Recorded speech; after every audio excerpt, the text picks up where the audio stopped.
This tractor is the latest Landini, I suppose, in the 4-cylinder range. It's pushing 133 horsepower out, maximum power out at an FPT Iveco engine. It's using AdBlue. It's a 180 litre fuel tank with a 25 litre AdBlue tank, as is standard now nearly for all engines to meet the latest emissions in Tier 4 final. The first thing we can see here on the Landini tractor is the cab is quite different. All around there's quite good visibility. We have the roof hatch here as well for visibility for loader work. And we can see still some of the familiar favourites that we had on the old MX series. The gear shift here lever is identical to the one that was found on the MX cases. Although it's located in a different position, and to be honest with you, it doesn't have the clunky feel. It's much smoother on the ranges. So on this tractor we have 3 splits. We have a high and a low on a creeper mode, and then we have 4 ranges in each split here, and then 3 power shifts on the toggle. So we can toggle up, toggle down, just as we find it. Again, the hydraulics is pretty impressive. Just on the loader here we've got 110 litres per minute. So you can see the speed that loader rises at. It's pretty phenomenal. So making it very, very useful for loader work, particularly with a shear grab and a third service on it here as well. While we're on the hydraulics, the lift capacity, this tractor has twin assistor rams and has a lift capacity at the hook ends of 5.4 tonnes, which is decent. It's quite in the spec or in the range for this size of a tractor. The cab is well laid out. The switches are nicely configured here where you are. Electronic lift control on it, up and down. We have differential lock, is electronic 4-wheel drive, and we also really no fuss kind of button here. We can set the aggressiveness of the forward reverse shuttle here on this toggle here.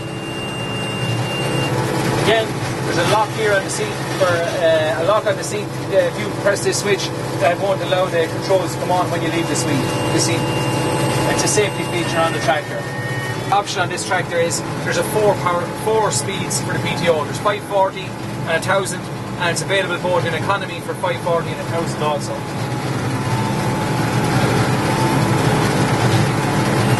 This tractor, where would you aim it for? Well, it's 133 horsepower. It's quite at home here on the baler, as you can see.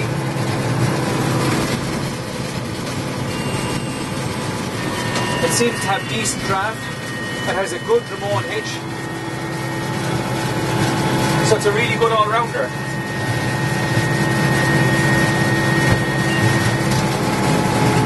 And it's well worth considered. Definitely if you were to look at where this tractor is going to fit, it's definitely in the Case, New Holland class, Massey Ferguson range. And this is when anyone thinking of a tractor of that power size of 133 horsepower, it's definitely well worth a look. And the next part of the test here is on the road. What we have behind us here is a trailer that's carrying 13.8 tonne of stone, and the trailer weighs 5 tonnes, so we've a gross weight behind this tractor of just under 19 tonne, 18.8 tonne. So as what we're going to do here is we're going to take off in a lower power shift, and we're going to see how the tractor is on the road. Without the trailer, this tractor has been really, really smooth. It's fitted with a Rossmore loader. It has a good cab suspension. It has no front suspension. But as part of, I suppose, the farmer that is looking for this type of a tractor, it's a good all-around machine that we're looking for here. So, look, we're going to just head off down the road here. We're just in the second power split, or the second range, and we're in power shift 1 just to take off. Just in here now in the mirror.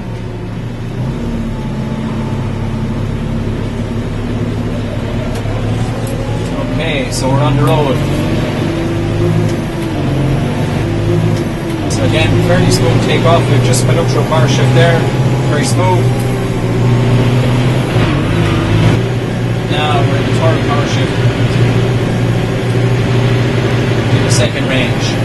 It's worth noting on the Landini as well that we've imported, as well as the 4 ranges here with 3 power shifts in it, we've another 2 ranges here of kind of a high and low and a creep range as well. So there's a good selection of gears on this tractor for virtually all tasks. So we've gone straight to the fourth range there. We're still in the first power split on that, so we've 2 more splits to go on this range. So cruising here, just heading up to 2,000 RPM the engine. You see the engine starting to rev out now, up to the next split.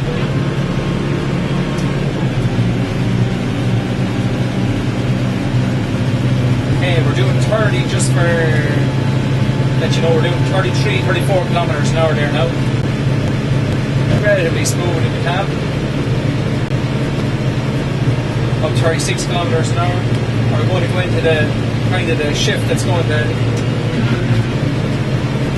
Okay. So this on the Landini, it's a really nice feature actually. Last power split in the highest range brings down the revs and brings the tractor to running 40 kilometers an hour. So you can see the tractor's running here a little bit faster, up 41, 42 kilometers an hour there now. In the fourth range, in the power shift, the third power shift, cruising here on the road. Okay. The cab is relatively quiet with all the windows closed. Good visibility in the mirrors. It's worth noting I have no air conditioning on here yet either, so definitely will be turning it on as the temperature increases here. Another nice feature on the tractor is the cool box. As soon as you turn on the air conditioning, there's a cool box located right down here. It keeps the water just at the right temperature for a long day. Now we're just coming down the power shifts here. So you can see it's coming down nice and easy. Just coming up to a crossroads. Indicator on.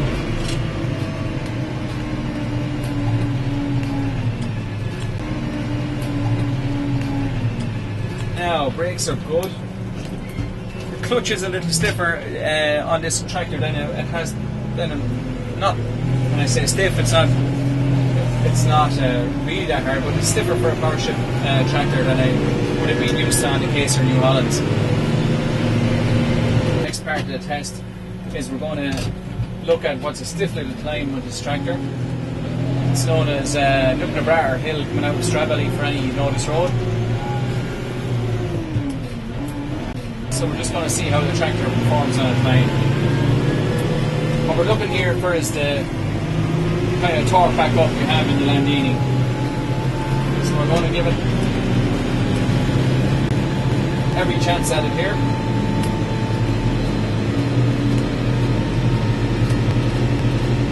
Now we're just coming 36, 37 kilometers an hour.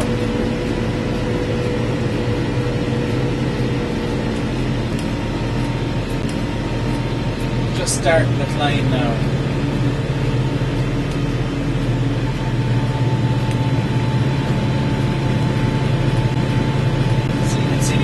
Going on quite well. We're 33, 34, 35. You can just hear the load coming on now. So we're hauling a 19-ton load here. I'm just seeing how long this engine is going to hang on. Will it hang on until we go over the crest? So we're down 22, 23, 19-ton load, stiff. We're down that power shift, down up to the next range. So you can see the engine held on really well up to the point just when we got over the top of the hill, but she's building up again. The revs is quite gutsy here, up to 15, 16, 17 kilometers an hour. Again, generally good all-around performance.